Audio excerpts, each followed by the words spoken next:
জামাত ইসলামের নিবন্ধন দিতে হবে। জিন্দাবাদ জিন্দাবাদ।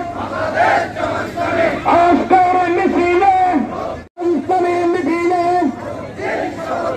যোগ দিন, সফল করুন। আগের ভাই জেল গেল, মুক্তি চাই মুক্তি চাই। মিছিল পরিবেশ সমাবেশ পরিচালনা করছেন বাংলাদেশ পরিচালনা করার জন্য বিনয় সাথে অনুরোধ করছি।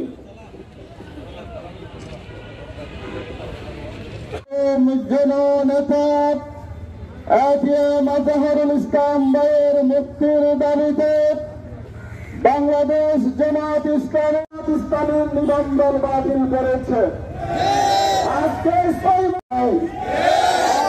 সে নিবন্ধন ফিরে যাওয়ার দাবিতে আজকের বিক্ষোভ সমাবেশ শূন্য করার যে পরিকল্পনা পতিত ফ্যাসিস্ট সরকার নিয়েছিল, সেই সময় কেন্দ্রীয় সকল নেতৃবৃন্দকে গ্রেপ্তারের মাধ্যমে রাজনৈতিক শূন্যতা যখন সৃষ্টি হয়েছিল, তখন এটিএম আজহারুল ইসলাম ভাই বাংলাদেশ জামাত ইসলামীর ভারপ্রাপ্ত সেক্রেটারি হিসেবে সংগঠনের ঝান্ডা উঁচু করে ধরেছিলেন।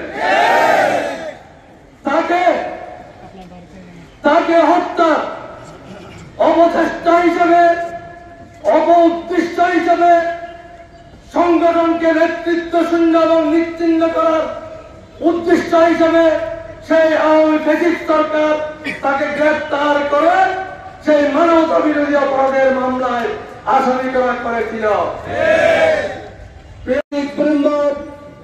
সরকারি বিভিন্ন এজেন্সির বন্ধুগণ, সর্বস্তরের সংগ্রামী জনতা, প্রিয় বান্দরবানবাসী, বর্তমান সরকার ক্ষমতায় অধিষ্ঠ হয়েছে রক্তের উপরে এসে আজ 6 মাস 10 দিন হয়েছে।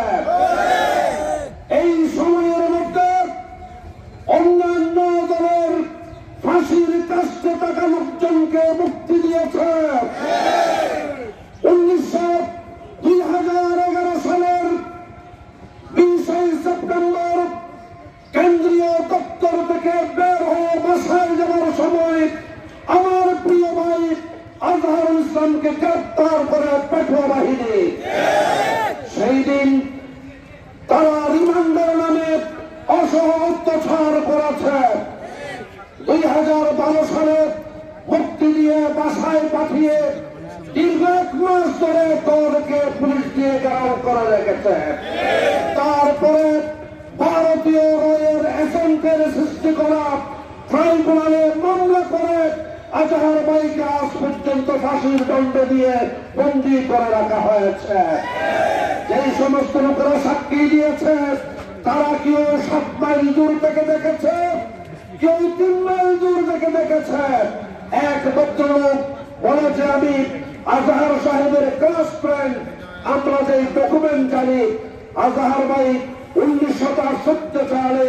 1936 সালে কারমাইকেল কলেজ ত্যাগ করে, আর ওই ক্লাসমেট কারমাইকেল কলেজে ভর্তি হয় 1970 সালে। আমরা বর্তমান সরকারকে বলবো, এই সরকারের নিহতের 6 মাস 10 দিনের মাথায় জামাত ইসলামী মাঠে নেমেছে। অবিলম্বে যৌক্তিক সময় আগামী 20 তারিখের মধ্যে আজহার ভাইকে মুক্তি দেওয়া না হলে এমন কর্মসূচি দেওয়া হবে, রাস্তাঘাট সবকিছু বন্ধ করে দেওয়া হবে। আমরা সোজা কথা বলতে চাই, আমরা সরকারকে সহযোগিতা করতে চাই। সরকার যদি অসহযোগিতা করে 5ই আগস্টের পুনরাবৃত্তি করবে ইনশাআল্লাহ। আমাদের সিম্বল দাড়ি ফেললে ফিরিয়ে দিন, আমাদের